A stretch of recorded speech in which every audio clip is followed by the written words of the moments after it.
The time has come to correct the big problem in the community. The collectible industry has many new hobbyists, which is great, but not everyone is educated on trading card etiquette. Whether it be ignorance or laziness, the problem even carries over to some old heads as well. So, today we're going to address the proper ways to protect your trading cards, shipping, and a few storage tricks and tips as well. And most importantly, the things that you want to avoid. These tips will increase your reputation as a seller and in the long run will save you money due to malpractice of your trading cards. This is actually my #1 requested video, so this is obviously a major issue across all genres. It is important to know right off the bat, more is not always better. I'm sure everyone has received a shipment smothered in tape, making it a nightmare to get your card out safely. First, let's talk about penny sleeves. These are non-optional. These are the pants of the trading card world. Now, I'm sure we have some nudists in the crowd, so maybe not the best analogy. It is a cardinal sin to send a card without a penny sleeve. There is only one exception to this rule, and that is if you are sending bulk, insignificant valued cards. Then and only then is this acceptable. But if you are selling less than, let's say, 5 cards, please don't be cheap and sleeve up your cards. Not only does it leave a good impression for the buyer, it is a step in the right direction for the hobby as a whole. Penny sleeves are not as simple as you would think.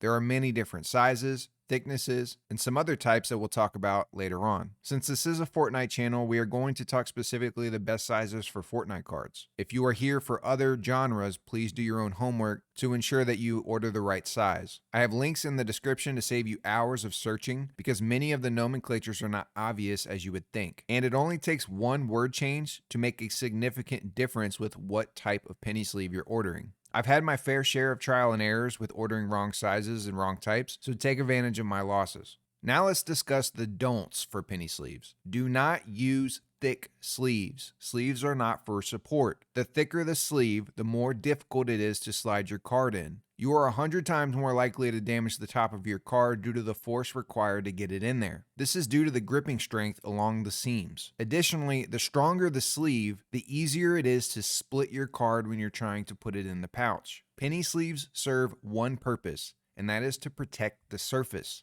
Having a thick penny sleeve may sound like it's a more sturdy option. This is not the method for support. We will talk about support here shortly. Next, do not use penny sleeves that are too small. You will be in a similar predicament and run the risk of having to push your cards too hard, and you will damage the top of your card. Pokemon sleeves are the biggest culprit for damaging Fortnite cards. Do not fall into this trap. Size and mill difference matter. And lastly, do not use too large of sleeves. Yeah, there's hope for us all. This can allow your card to be too loose, which could allow your card to slip out of the penny sleeve and lead to all sorts of problems. Now, the best size for Fortnite cards for all seasons thus far, 2 5/8 inches by 3 5/8 inches. And on the metric scale, you're looking for a width of at least 66 millimeters. I will have multiple links in the description depending on what you want and how many you want. Just remember, buying in bulk with anything collectible related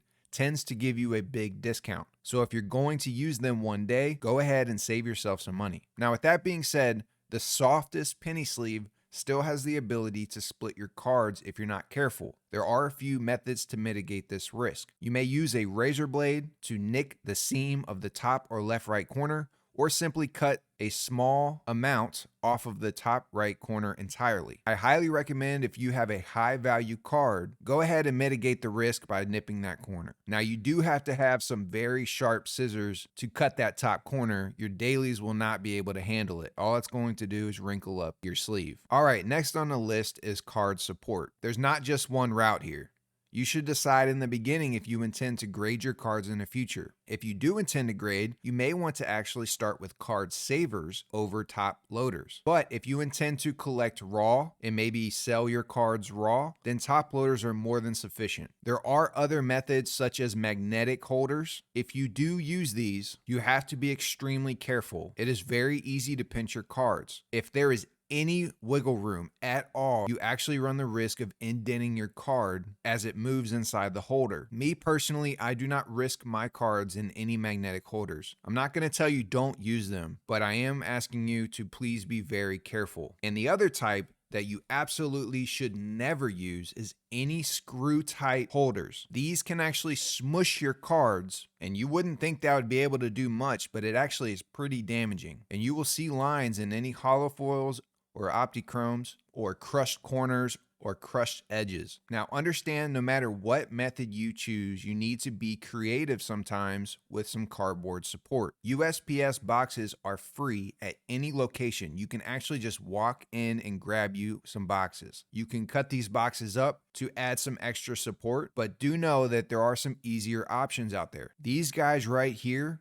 will make your life so much easier. Humongous time saver, and they're really not that expensive in the end. Cardboard should be in every single shipment that you send out. A top loader or a card saver are not enough support on their own to mitigate risk. You want to add as much stability as you possibly can. So one of the most economical options are the top loaders. They are very cheap, they are very sturdy. Now, before you go ADD on me and leave this video early, please take this information with you.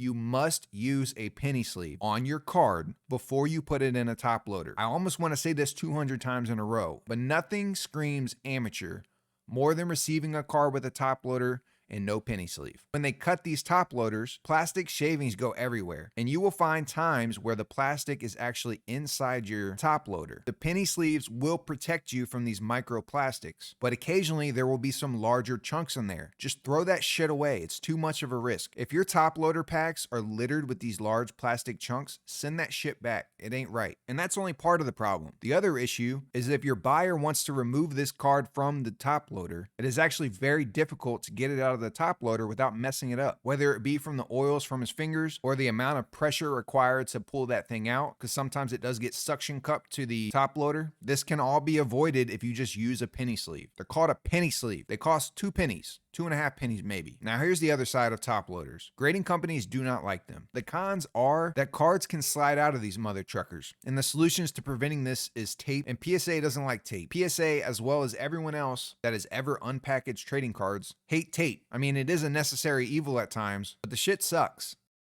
So PSA very well could return your cards if you send them in top loaders. Or hell, they might intentionally sabotage your grades because that's a lot more fun. You must use card savers whenever you're mailing for grading. Top loaders do come in different sizes, which allow you to protect multiple cards in a single top loader. However, I recommend sticking with single card top loaders if you are selling singles. Now, if you're regularly selling 5 card sets or 10 card sets, go ahead and test the water. But unless you have the perfect number of cards in those larger top loaders, you run the risk of excessive movement, which requires a little extra work on your part to ensure quality control. And sadly, even if you use single card top loaders, you still run the risk of your cards sliding out. Now, the most common practice is to tape the opening of the top loader to prevent the cards from sliding out. Unfortunately, if the shipment is rough, cards can actually slide out of the penny sleeve and come in contact with the tape. There is a technique of placing your penny sleeves upside down in the top loaders, and it does help a little, but sometimes when you're trying to pull that penny sleeve and that card out of that top loader down the road, your card gets left behind and only the sleeve comes out. So they do actually make penny sleeves that you can load from the side. I will have these in the description. Now, it's hard to find side-loaded penny sleeves that meet our size requirements for Fortnite cards, but you can get the 64 millimeter widths as long as you're careful and patient when loading your penny sleeves. This will alleviate the issue with the tape coming in contact with the top of your card.